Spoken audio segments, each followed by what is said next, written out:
Assalamualaikum warahmatullahi wabarakatuh. Ya, berjumpa lagi dengan saya di mata kuliah Teori Ekonomi Makro. Ya.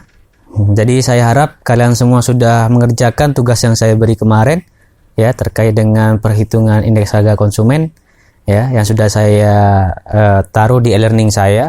Ya, jadi hari ini kita lanjut ke materi berikutnya di pertemuan ketiga sesuai dengan capaian mata kuliah kita dengan materi produksi dan pertumbuhan. Jadi bicara standar hidup suatu negara itu tergantung pada kemampuannya untuk memproduksi barang dan jasa. Kalau kita bicara negara kita Indonesia, yang selama ini kita ketahui kan negara kita menjadi negara yang sering sekali banyak mengkonsumsi barang-barang dari negara lain. Tapi tidak juga kita memproduksi barang-barang sendiri yang sebenarnya kurang terapresiasi sampai saat ini Jadi itu juga bisa menurunkan standar hidup di suatu negara. Nah, jadi pada suatu negara juga terdapat perubahan standar hidup yang besar dari dalam kurun waktu tertentu. Maka dari itu kita harus lebih mengapresiasi lebih menghargai semua bentuk produksi dari negara kita, dari UMKM kita, standar hidup kita di suatu negara juga akan semakin meningkat. Jadi produktivitas itu mengacu pada jumlah barang dan jasa yang dihasilkan untuk setiap jam dari waktu pekerja. Sebuah standar hidup suatu bangsa itu ditentukan oleh produktivitas pekerjanya. Jadi belum tentu kalau semakin banyak pekerja itu akan semakin produktif dalam menghasilkan sebuah produk. Belum tentu. Tapi dengan orang-orang yang giat, dengan orang-orang yang tepat, itu akan membuat produksi menjadi lebih cepat, lebih sesuai dengan standar, akhirnya bisa memenuhi produktivitasnya.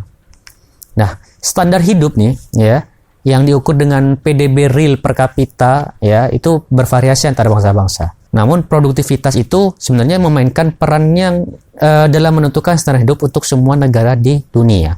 Seperti saya bilang tadi, kalau suatu perusahaan memiliki orang-orang yang tepat dalam memproduksi, yang disiplin, kemudian dia memenuhi standar kerja, kemudian tepat waktu, kemudian dapat mengupgrade skillnya, maka dari itu nanti produktivitasnya juga akan menjadi sebuah kunci dalam memenuhi standar hidup suatu negara. Nah, karena produktivitas itu sebenarnya mengacu pada jumlah barang dan jasa yang dapat dihasilkan seorang pekerja dari setiap jam kerja. Jadi juga ada target nih. Bagi seorang pekerja di setiap jamnya dalam menghasilkan suatu barang dan jasa. Kemudian untuk memahami perbedaan besar dalam standar hidup di suatu negara, kita harus juga fokus pada produksi barang dan jasanya. Jadi setiap produksi sebuah barang atau jasa itu pasti punya standar. Jadi di mana standar itu harus bisa dipenuhi untuk menjaga kelangsungan hidup di suatu negara. Nah, inputnya yang digunakan untuk memproduksi barang dan jasa itu disebut faktor-faktor produksi. Faktor-faktor produksi ini secara langsung menentukan produktivitas. Sebenarnya apa sih beberapa faktor ini yang dapat menentukan produktivitas? Yang pertama berkaitan dengan modal fisik. Yang kedua modal manusianya atau SDM-nya kita tahu. Yang ketiga adalah sumber daya manusia, sumber daya alamnya, SDA-nya. Yang terakhir adalah penguasaan dari IPTEK, ilmu pengetahuan dan teknologinya. Nah, kita bicara tentang modal fisik dulu yang pertama. Jadi, modal fisik ini merupakan faktor yang dihasilkan dari produksi. Input pada sebuah proses produksi yang merupakan output dari proses produksi sebelumnya. Jadi, contohnya nih, seperti kelengkapan peralatan, kemudian struktur yang digunakan untuk memproduksi barang dan jasanya. Jadi, kayak alat yang digunakan untuk membangun atau memperbaiki mobil. Kemudian alat yang digunakan untuk membangun furniture, termasuk gedung, perkantoran, sekolah, dan lain-lain. Jadi alat-alat yang tersedia di sebuah perusahaan yang bisa memenuhi produksi yang diinginkan. Kemudian yang berikutnya adalah modal manusia. Sama seperti adanya modal fisik tadi, kalau adanya alat-alat tadi tidak dibarengi dengan adanya modal manusia atau SDM yang mumpuni, dirasa percuma. Alat-alatnya lengkap nih, cuman manusianya tidak bisa menggunakan alat-alat tersebut, jadi dirasa percuma. Maka dari itu, modal manusia itu juga meningkatkan kemampuan suatu negara untuk memproduksi barang dan jasanya. Jadi perlu adanya pelatihan, ya pendidikan, kemudian pengalaman lebih yang harus di-upgrade oleh perusahaan untuk SDM-nya ini menggunakan modal fisik tadi. Kemudian yang ketiga adalah sumber daya alamnya. Kalau bicara sumber daya alam, ya Indonesia kita memiliki kekayaan alam yang bisa dibilang tidak habis sampai 7 turunan. Ya, jadi kita kalau bicara sumber daya alam di Indonesia ini dapat dari tanah, sungai, mineral semuanya, ya itu dapat diperjualbelikan. Ya, cuman satu hal untuk sumber daya alam ini harus adanya perbaikan terkait dengan alam ini. Ya, jangan sampai kita ingin membuat lembaran kertas, kemudian harus memotong banyak pohon, akhirnya tidak ada perbaikan dari alamnya. Ya, tidak ada penanaman pohon kembali, akhirnya banyak terjadi hutan gundul dan akhirnya terjadi bencana alam. Kemudian berikutnya adalah penguasaan iptek, ilmu pengetahuan dan teknologi. Jadi terkait sama iptek ini perlu ada pemahaman masyarakat ya tentang cara terbaik untuk menghasilkan barang dan jasa. Karena modal manusia itu merujuk pada sumber daya yang diharapkan mentransformasi pemahaman ini pada angkatan kerjanya nanti. Kalau kita bicara ilmu pengetahuan dan teknologi itu di perusahaan tuh ada bagiannya sendiri, ada research and development, bagian yang mencari, meneliti dan membangun sebuah pemikiran baru yang nanti akan ditransformasikan pada modal manusianya. Jadi penguasaan iptek ini sangat penting dalam menjaga produktivitas. Sebagai tambahan informasi bagi kalian, ya. Jadi para ekonom itu sering menggunakan fungsi produksi ini untuk menggambarkan hubungan antara kuantitas input yang digunakan dalam produksi dan jumlah output dari produksinya. Jadi input dalam produksinya dan output dari produksinya itu juga. Nah, dalam menghitungnya adalah Y itu disamarkan dengan jumlah output. Kemudian A itu adalah ketersediaan teknologi, L itu adalah jumlah pekerja, ya, K itu adalah jumlah modal fisiknya, H itu jumlah modal manusia, ya, N adalah jumlah sumber daya alam, ya, dan F itu sendiri adalah fungsinya, ya, menunjukkan bagaimana input itu dikombinasikan dengan menghasilkan outputnya nantinya, ya. Oke, jadi dalam pertumbuhan ekonomi dan kebijakan publik, kita bicara tentang pemerintah ini dapat melakukan banyak hal untuk meningkatkan produktivitas dan standar hidup. Ya, selain kita merujuk pada 4 faktor tadi. Ya, seperti kebijakan pemerintah itu harus meningkatkan produktivitas dan standar hidupnya dengan cara mendorong masyarakatnya untuk belajar menabung dan berinvestasi. Karena kita ketahui bahwasanya masih sedikit ya di setiap negara, utamanya negara kita yang ingin belajar investasi lebih dalam. Ya, karena investasi ini sebuah pertimbangan untuk memenuhi standar hidup kita di masa yang akan datang. Yang kedua adalah mendorong investasi dari luar negeri. Ya, dengan melakukan kebijakan pemerintah kerjasama dengan negara lain itu akan mendorong investasi di dalam negeri juga. Kemudian yang ketiga mendorong pendidikan dan pelatihan. Jadi dengan kurikulum yang baik, ya, kemudian dengan pengiriman pelatihan SDM ke luar negeri itu akan mendorong adanya pertumbuhan ekonomi dan produktivitas nantinya. Kemudian berikutnya adalah menetapkan hak properti dan memelihara stabilitas politik. Nah, jadi hak yang harus diberikan kepada setiap warga negara itu harus seadil-adilnya, kemudian tetap menjaga stabilitas politik. Jadi ini sangat penting. Yang berikutnya adalah mempromosikan perdagangan bebas. Perdagangan bebas bukan berarti adanya black market dapat diilegalkan, bukan. Pemerintah ini memberikan kebijakan di mana mempermudah ya terkait dengan ekspor impor. Kemudian yang terakhir adalah mempromosikan penelitian dan pengembangan. Nah, ini yang harus kita dukung bersama-sama karena kita berada di ruang lingkup pendidikan. Jadi penelitian dan pengembangan ini menjadi salah satu tugas kita bersama yang nantinya akan berdampak pada standar hidup, ya, penaikan standar hidup dan produktivitas di suatu negara. Salah satu cara untuk meningkatkan produktivitas di masa depan, ini salah satunya adalah untuk berinvestasi lebih banyak ya sumber daya saat ini dalam produksi modal. Nah, kita bicara investasi, utamanya ada investasi yang berisiko, ya. Ada yang risikonya rendah, menengah, dan tinggi. Seperti yang kita ketahui bahwasanya dalam pelajaran investasi kita sering mendengar adanya high risk, high return, ya. Jadi semakin banyak kita menaruh sebuah resiko di dalamnya, kita otomatis akan mendapatkan return atau pengembalian yang banyak pula. Ya, kalau kita menaruh resiko yang menengah, ya kita juga mendapatkan atau return yang menengah juga. Jadi dengan bicara tentang penurunan atau perolehan keuntungan dan efek pengejaran atau catch up, ya, itu biasanya sering dengan bertambahnya persediaan atau modal output, itu tambahan yang dihasilkan dari tambahan modal menjadi menurun, karena sifat ini itu disebut penurunan perolehan keuntungan. Ya, jadi persediaan modal itu harusnya dapat distabilkan, karena sifat ini disebut dengan penurunan perolehan keuntungan. Nah, karena keuntungan menurun, kenaikan tingkat tabungan menyebabkan pertumbuhan yang lebih tinggi untuk sementara waktu. Jadi kalau keuntungan ini yang diperoleh semakin menurun, ya tingkat tabungan itu akan semakin lambat pertumbuhannya. Nah, dalam jangka panjang, semakin tinggi tingkat tabungan itu menyebabkan semakin tinggi tingkat produktivitasnya juga dan pendapatan. Nah, tetapi tidak menyebabkan bertambahnya pertumbuhan untuk variabel ini. Ya, jadi belum tentu nih.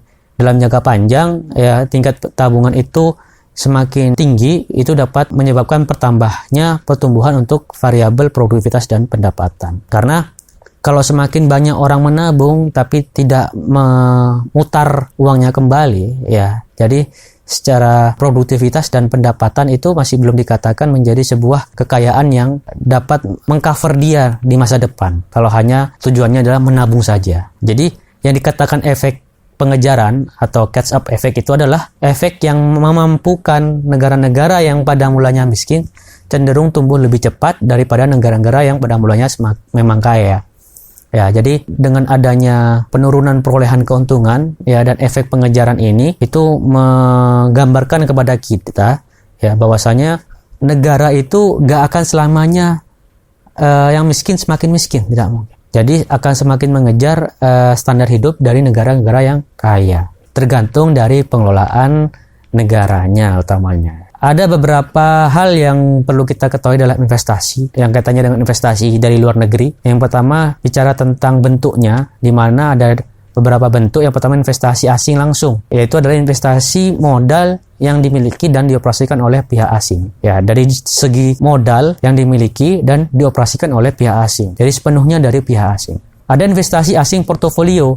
Nah, ini di mana investasi yang dibiayai pihak asing namun dioperasikan pihak domestik. Jadi pihak asing saja yang berinvestasi di negara kita, cuman secara operasional itu dikelola oleh kita. Bicara tentang perdagangan bebas, ya, jadi ada beberapa cara atau tipe batasan-batasan dari perdagangan bebas. Ya, jadi secara teknologi, ya, perdagangan bebas yang saat ini kita ketahui, ya, dengan adanya teknologi yang semakin berkembang, itu mempermudah pilihan dan tipe bagi masyarakat itu untuk melakukan perdagangan bebas. Contohnya, ya, banyak sekali platform-platform luar yang kita ketahui seperti eBay, ya, kemudian Amazon, ya, kalau yang dari luar. Kemudian dari dalam ada Tokopedia, ya, ada Shopee, ya.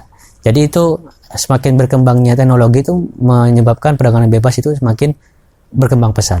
Dengan adanya teknologi tadi, otomatis kan ada pengembangan dari segi ilmu pengetahuan dan teknologi. Biasanya, ya, dengan kemajuan teknologi ini muncul karena penelitian pribadi oleh perusahaan atau secara individu. Yang kedua adalah biasanya pemerintah itu dapat juga mendorong pengembangan teknologi baru melalui hibah penelitian. Ya, kemudian keringanan pajak dan sistem paten. Nah, dari sistem hibah penelitian ini menjadi target kita bersama, ya, untuk dapat berkembang dari segi ilmu pengetahuan dan teknologi. Makanya dari itu kalau ada dari kalian yang biasanya ditawarkan untuk ada mengikuti PKM atau hibah-hibah dari pemerintah, ya, dari Dikti, itu silahkan diikutkan. Karena dengan mengikuti itu kalian akan menambah keilmuan, kemudian tentunya secara finansial juga bertambah, kemudian secara tidak langsung kalian menambah standar hidup, ya, bagi kalian, bahwasanya dengan mengikuti penelitian-penelitian, ya, itu ada standar hidup dari kalian yang lebih tinggi dari lainnya. Nah, jadi sebenarnya ekonom dan juga ilmuwan secara sosial itu sudah lama memperdebatkan antara bagaimana pertumbuhan penduduk itu dapat mempengaruhi masyarakat. Dilihat dari selain modal-modal tadi yang harus dimiliki oleh suatu negara. Jadi pertumbuhan penduduk itu berinteraksi dengan faktor-faktor produksi. Antara lainnya adalah perenggangan sumber daya alam. Yang kedua adalah pencairan modal. Yang ketiga adalah mempromosikan kemajuan teknologinya. Nah, kalau kita bicara tentang perenggangan sumber daya alam ini, ya seperti saya bilang tadi itu, ya kita harus belajar lebih peduli akan lingkungan. Ya, dalam sebuah perusahaan harus mengerti nih bahwa ada tanggung jawab secara lingkungan, ada CSR-nya, ya corporate social responsibility-nya. Ya, kalau dari segi pencairan modal, lembaga-lembaga keuangan harus mempermudah ya terkait dengan administrasi pencairan modal.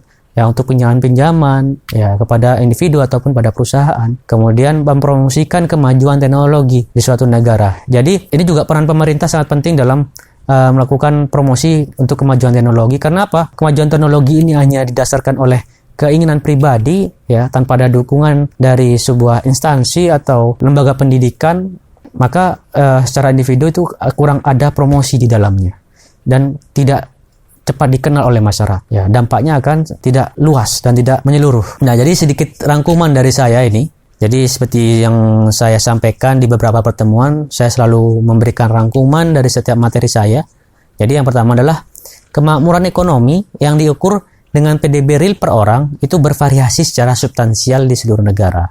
Ya, jadi PDB real di seluruh negara itu secara substansinya itu berbeda, bervariasi. Yang kedua adalah pendapatan rata-rata negara terkaya di dunia lebih dari 10 kali lipat di negara-negara termiskin di dunia. Ini pada umumnya seperti itu, secara pendapatan. Nah, yang kedua standar hidup dalam suatu perekonomian itu tergantung pada kemampuan perekonomian untuk memproduksi barang dan jasanya. Berikutnya adalah produktivitas itu tergantung pada jumlah modal fisik. Kalau kita bicara produktivitas ya, modal fisik, modal manusia, sumber daya alam, iptek, yang tersedia untuk bekerja. Berikutnya adalah kebijakan pemerintah dapat mempengaruhi tingkat pertumbuhan ekonomi dalam berbagai cara. Bapak rasa hari ini cukup sekian. Jadi untuk pertemuan kali ini, Bapak ingin kalian mengerjakan rangkuman ya yang Bapak minta di e-learning. Jadi di e-learning itu sudah Bapak cantumkan lagi tugas-tugasnya. Jadi jangan sampai telat pengirimannya. Bapak akhiri, terima kasih semuanya telah mengikuti hari ini terkait sama materi ketiga ya. Bapak akhiri pertemuan kali ini. Assalamualaikum warahmatullahi wabarakatuh.